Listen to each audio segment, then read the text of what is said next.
Okey, Assalamualaikum. Salam sejahtera, salam GBN, salam Malaysia. Kembali kita hari ini ya. Sebab hari ini ada beberapa isu yang saya nak sentuh. Dua khususnya. Satu ialah berkenaan dengan satu kenyataan yang dibuat oleh seorang menteri, khususnya Menteri Wilayah. Dan berdasarkan kenyataan itu, saya akan membuat beberapa pertanyaan secara terbuka. Saya akan membuat dengan tertib satu huraian apakah perkara yang sebenarnya perlu disentuh oleh pemimpin ini agar benar-benar kenyataan yang dikeluarkannya selepas ini mantap dan bersesuaian dengan apa yang sebenarnya ingin rakyat tahu, ya, daripada terus keluar kenyataan yang tak berguna. Dan persoalan-persoalan yang berbangkit berhubung dengan parti mana yang akan bertanding dalam pilihan raya umum ke-15 dan apakah akibat daripada parti-parti penglibatan parti-parti tersebut di dalam pilihan raya. Ini saya akan sentuh. Dan kemudian pada penghujung saya akan sentuh sedikit satu perspektif yang diungkitkan baru-baru ini oleh beberapa ejen-ejen propaganda di merata ya, termasuk page saya yang saya buang mesej ni, berhubung dengan satu isu perkauman yang dikaitkan dengan Mei 13, 1969. Jadi bila saya sebut Mei 13, 1969, benda ni akan automatic trigger alert dekat Bukit Aman.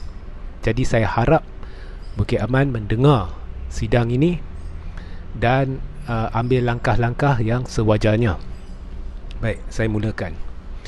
Okey, semalam saya dah buat sidang dan beberapa hari ini saya dah buat sidang berhubung dengan saudara-saudari tahulah.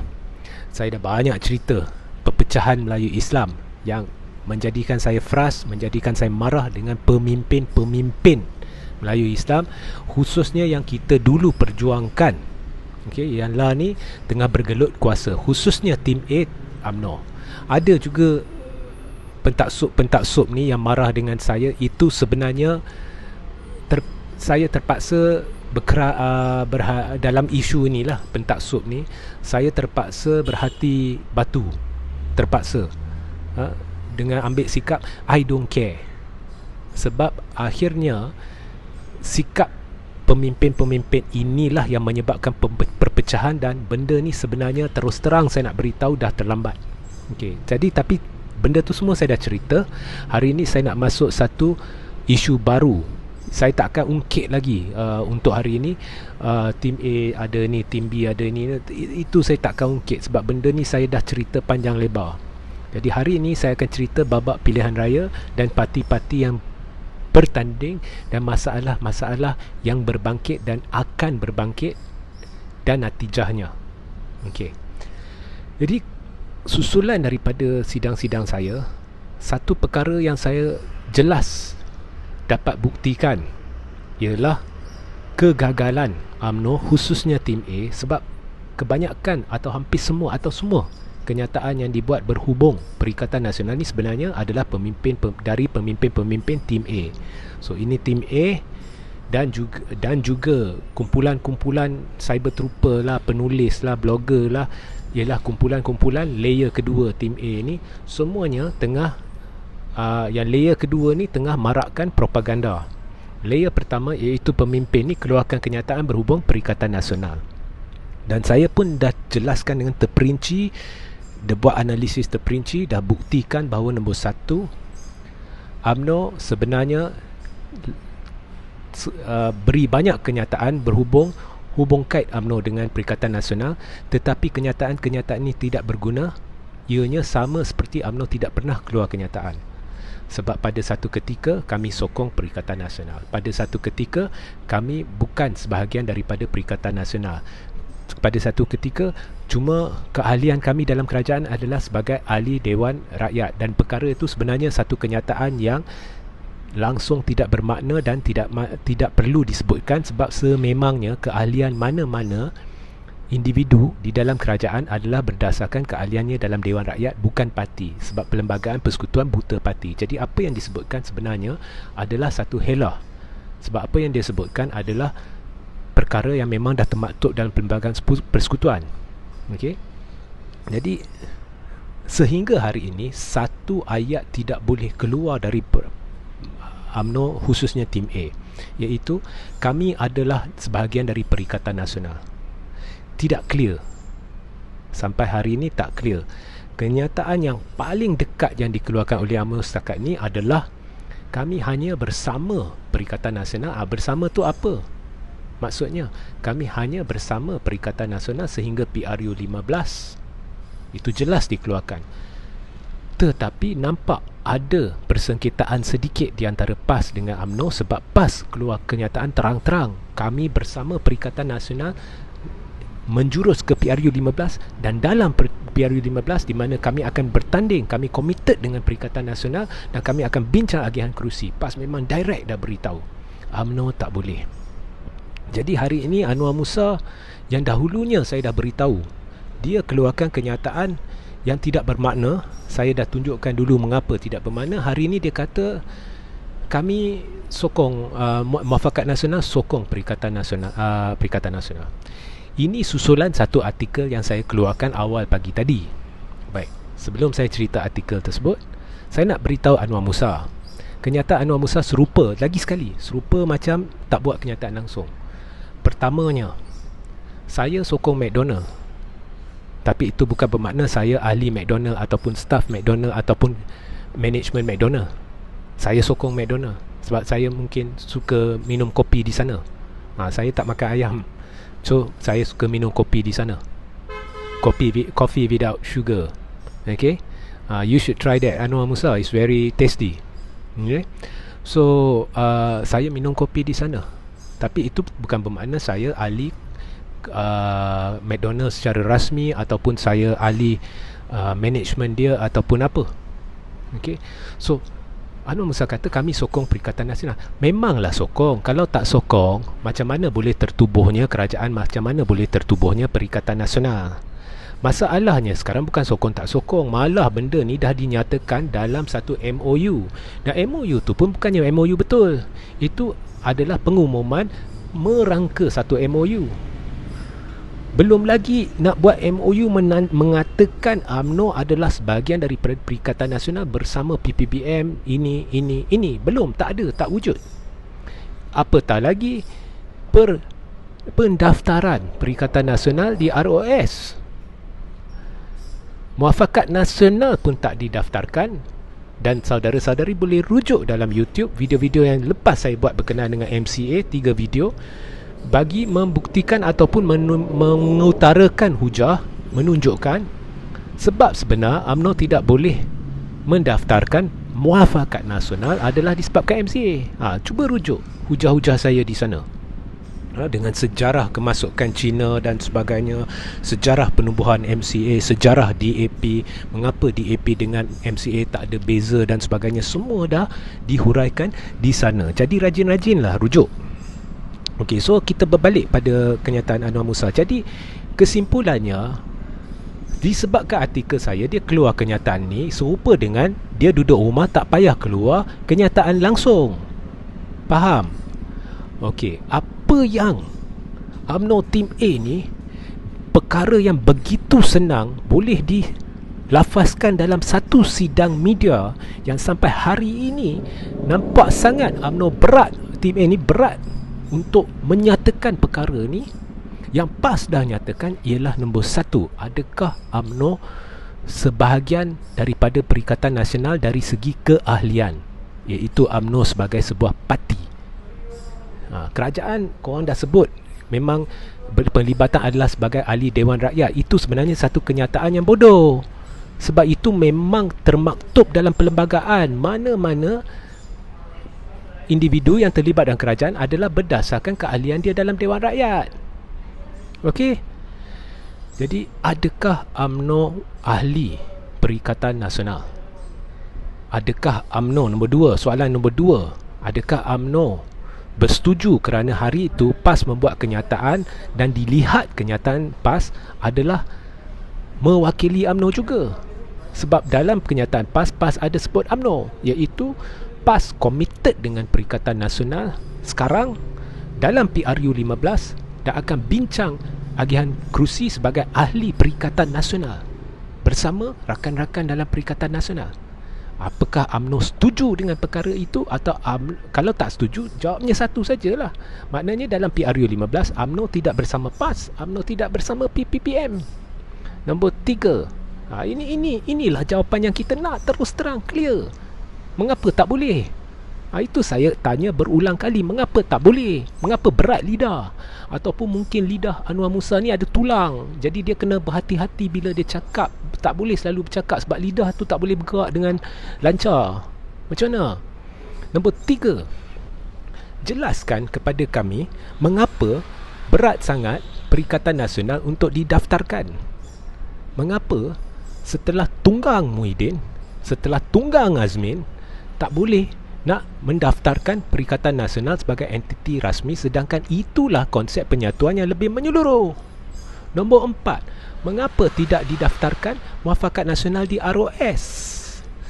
Adakah ini bermakna, dan ini memang kenyataan hakikat, apabila masuk PRU 15 tidak akan ada bendera PAS, tidak akan ada bendera Muafakat Nasional, tidak akan ada bendera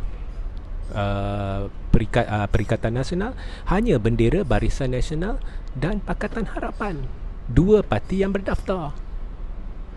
Ini yang kau kena jawab. Kalau tidak, timbul spekulasi. Pemimpin macam mana?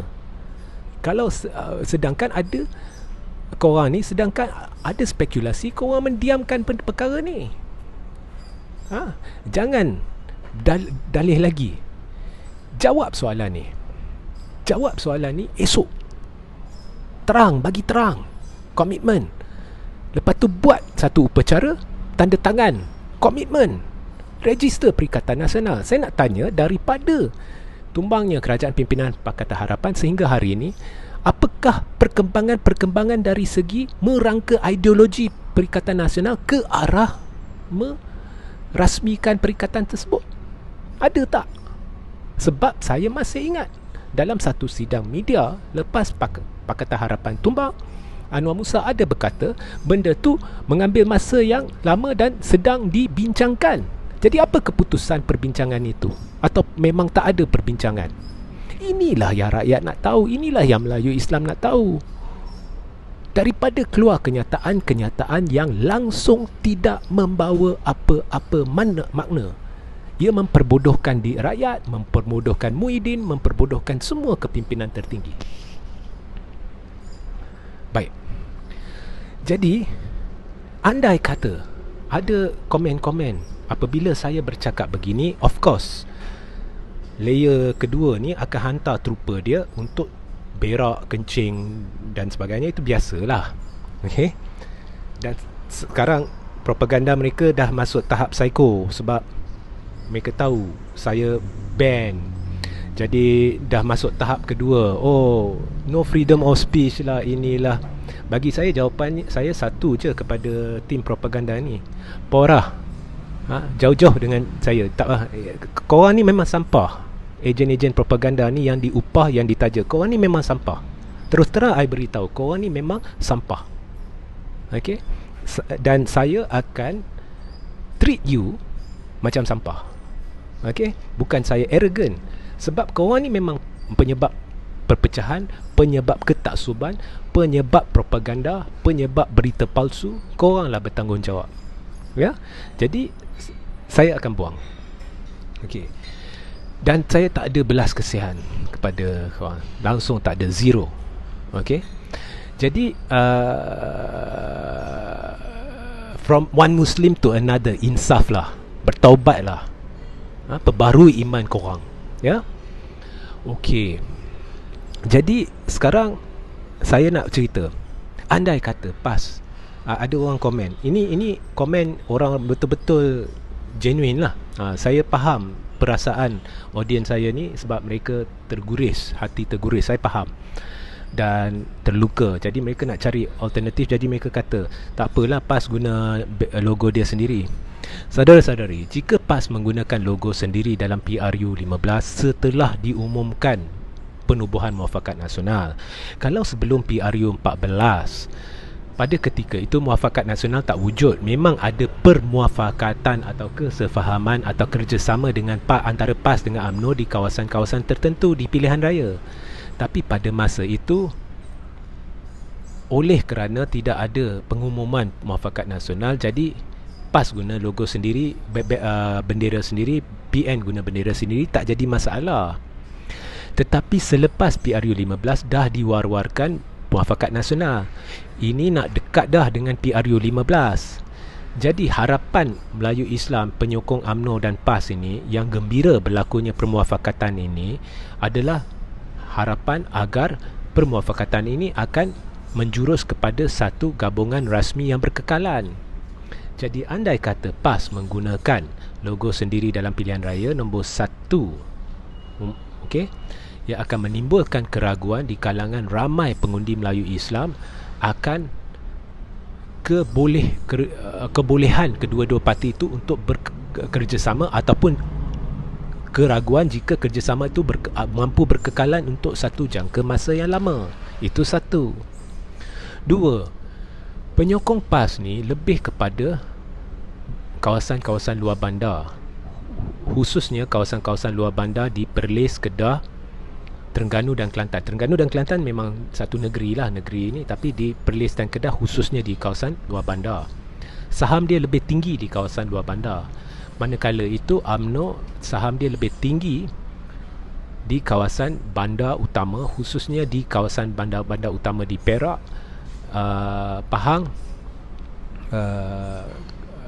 Melaka, Kuala Lumpur, wilayah persekutuan, Johor dan sebagainya. Ya, lebih kepada pantai barat dan tengah Malaysia. Okay, so urban and semi-urbanites, that is UMNO. Rural is more towards PAS, dan negeri-negeri Terengganu dan Kelantan. Jadi di dalam kawasan, so kita dah tahu PAS mesti terpaksa duduk bawah satu bendera masa pilihan raya, dan memandangkan muafakat nasional tidak didaftarkan, Perikatan Nasional tidak didaftarkan, ianya akan duduk bawah bendera BN. Jadi ORA dalam pilihan raya adalah ORA BN. Bila duduk bawah BN, automatically ia sama dengan ORA UMNO. Jadi UMNO akan dominasi ORA pilihan raya, dia akan overshadow PAS, dia akan overshadow semua. Ya. So akhirnya dia akan jadi situasi ORA atau ORA yang serupa dengan sebelum pilihan raya umum ke-14, iaitu BN, UMNO, UMNO. Itu masalahnya kalau dia duduk dalam ni.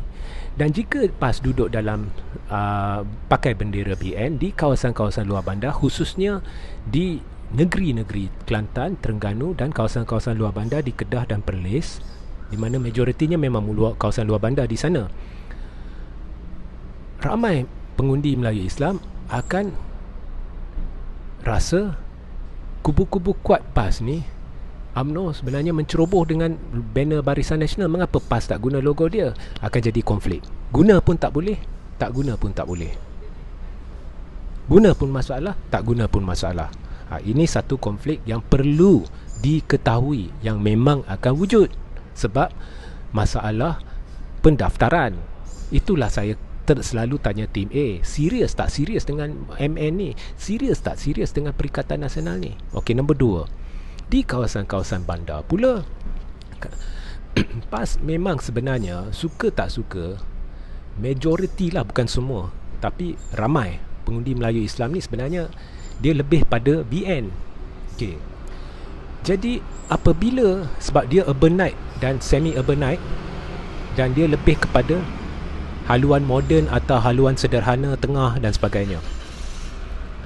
Jadi bila tiba-tiba ada PAS gunakan logo Barisan Nasional, tak guna akan menimbulkan keraguan di kalangan orang-orang Melayu Islam yang sukakan PAS di kawasan-kawasan bandar, walaupun dia bukan majoriti tapi ada juga.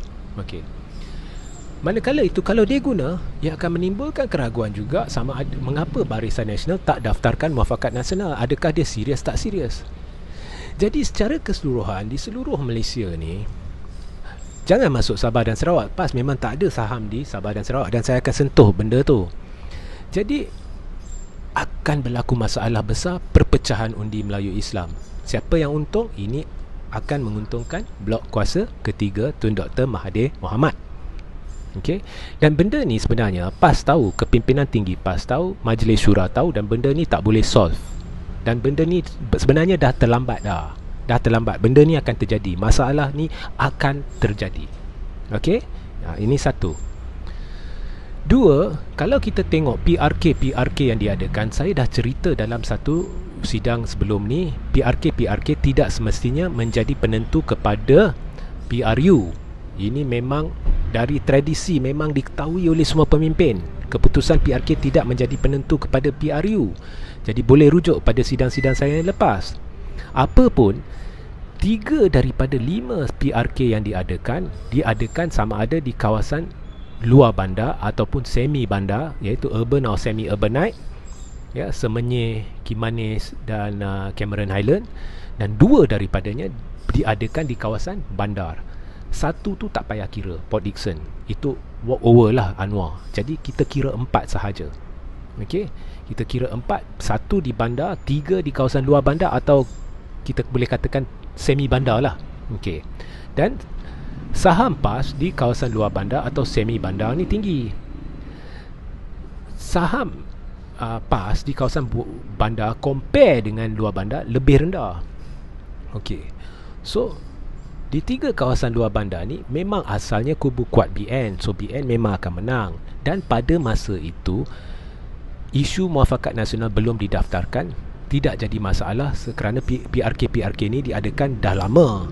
Pada masa itu masih orang ada harapan ianya akan menjurus ke arah satu gabungan yang lebih kukuh yang didaftarkan. Tetapi lah ni dah dekat dengan PRU. Okey. Kalau kita lihat sandakan, okey, sandakan ni BN sebenarnya mengalami satu kejutan yang besar. Tiba-tiba dia perhatikan ada satu peralihan undi Bumi Putera Muslim menghala ke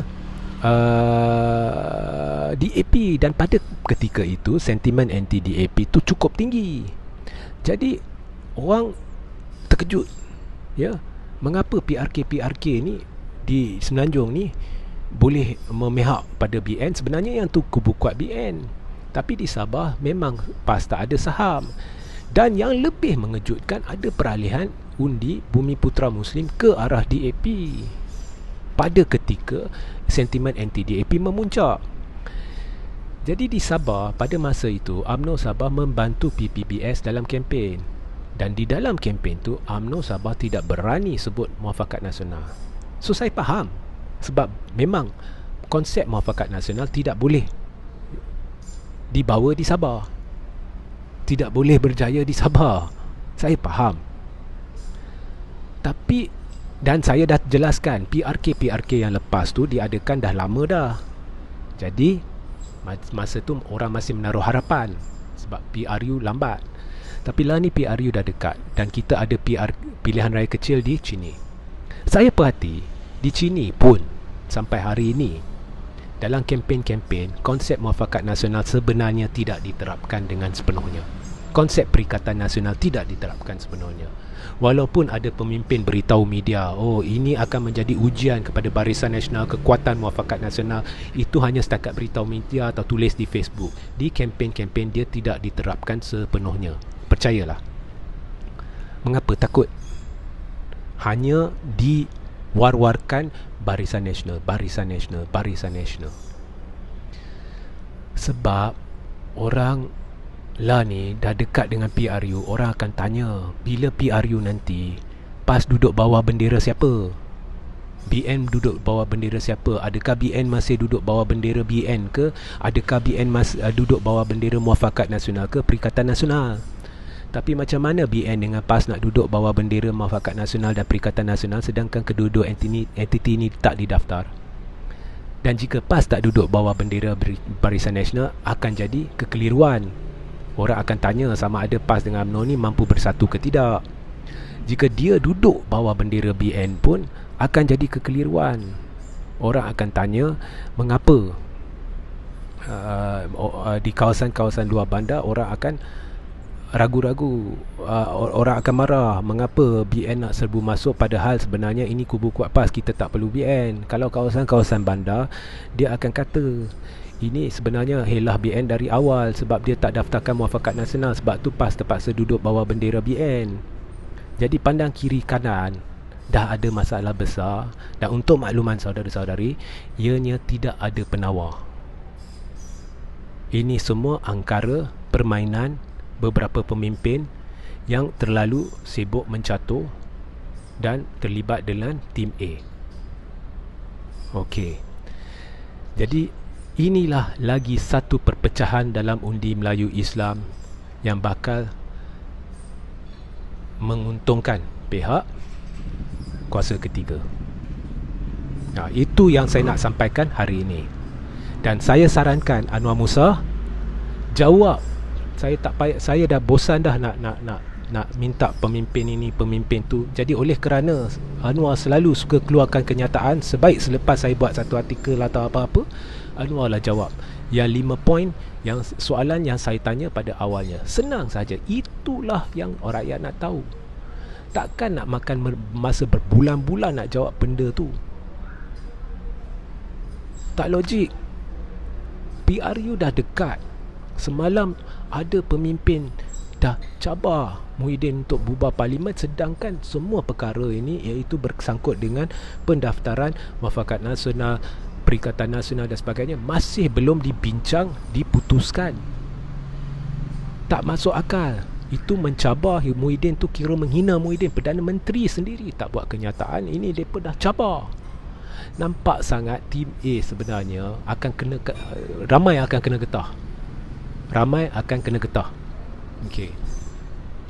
Sekarang saya nak cerita pasal Mei 13. Okey.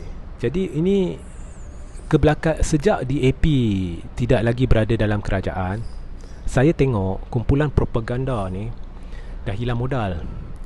Jadi mereka mengapi-apikan semangat anti-Cina. Bukan anti-China, negeri Cina, anti orang Cina. Saya nak ingatkan, dan apabila saya delete message ataupun apabila saya tegur, oh, these are facts, don't deny the facts. Kepala otak hang. Bila kita cerita facts sejarah, macam saya cerita hari tu berkenaan sejarah kemasukan Cina, kita cerita orang Cina. Bila kita cerita parti, kita cerita parti. Saya tengok kumpulan propaganda ni sebenarnya bukannya Cina lagi, yang sedang mengapi-apikan sentimen anti-Cina sebab dia dah hilang modal, sebab DAP dah tak ada lagi dalam kerajaan. Ini adalah untuk maintain audience mereka dan untuk memastikan semangat anti DAP ni bertukar jadi anti-Cina dan diapi-apikan sehingga mereka ungkit balik Mei 13. Kalau saya tengah bincang sejarah dengan cara yang telus, dengan cara yang betul, dan saya tengah bincang Mei 13, kita sebut Mei 13. Okey. Sekarang ni bila tak ada masalah ditimbulkan oleh mana-mana pihak, tak payah nak ungkitkan benda-benda itu apabila kita berbincang benda lain. No racism. Saya lihat kumpulan propaganda ni bukan nak menyelesaikan masalah, mereka nak pastikan masalah terus berkekalan. Ini salah. Saya orang Muslim, saya tak suka Melayu Islam atau Islam dihina. Tapi sebagai seorang Muslim, kita juga tidak boleh menghina kaum lain atau mengaibkan kaum lain, khususnya apabila ia melibatkan buruk sangka atau tanpa sebab. Kalau nak kritik DAP, kritik DAP. Saya memang mereka meresap masuk ke dalam grup-grup dan mereka mengapi-apikan sentimen anti-Cina. Berhenti. Kalau nak buat di tempat lain, not in my territory. Okay, sehingga kita berjumpa esok 8.35 malam. Assalamualaikum warahmatullahi wabarakatuh. Jangan lupa layari ikuti saluran Telegram saya di mana saya membuat pengumuman-pengumuman penting, dan saluran YouTube saya link di bawah. Salam sejahtera, salam GBN.